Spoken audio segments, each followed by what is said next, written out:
అందరికి నమస్కారం అండి. సో ముందుగా happy new year and Dil Raju గారికి చాలా థ్యాంక్స్. ఆయన రావడం అండ్ బ్లెస్ చేయడం చాలా హ్యాపీగా ఉంది. టీం అంతా కూడా చాలా హ్యాపీ, అర్థమైపోతుంది. So thank you sir, thank you so much for coming. And thanks అండి. సినిమా నిజంగా చాలా కాంపిటీషన్తో రిలీజ్ అయింది అండ్ అంత కాంపిటీషన్లో రిలీజ్ అయ్యి కూడా సినిమా స్టాండ్ అయ్యి సెకండ్ వీక్ ఎంటర్ అయ్యి సెకండ్ వీక్ కూడా కొన్ని థియేటర్స్ పెరిగి it's doing very good and thank you so much. ఆడియన్స్కి చాలా థ్యాంక్స్, ఎందుకంటే మీరు చాలా బాగా సపోర్ట్ చేశారు.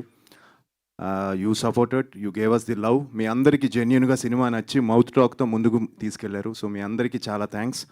అండ్ ఇంకా ఆల్రెడీ నేను సక్సెస్ మీట్లో మాట్లాడేశాను కాబట్టి సో థ్యాంక్ యూ. అండ్ ఇంకా మీటు తప్పకుండా మంచి ఫిల్మ్స్ చేస్తాను, బాగా ప్లాన్ చేసుకుంటాను. And my best wishes to Sankranti films అండి. అన్ని సినిమాలు రిలీజ్ అవుతున్నాయి, అవి కూడా అన్ని బ్లాక్ బస్టర్ అవ్వాలని మనస్ఫూర్తిగా కోరుకుంటున్నాను. థ్యాంక్ యూ అండి, thank you much. Perfect Adi గారు, thank you very much. So Dil Raju గారు ఫ్లైట్ టైం అయిపోతుంది కాబట్టి మనం వెంటనే షీల్డ్ ప్రజెంటేషన్లోకి వెళ్ళిపోదాము. సో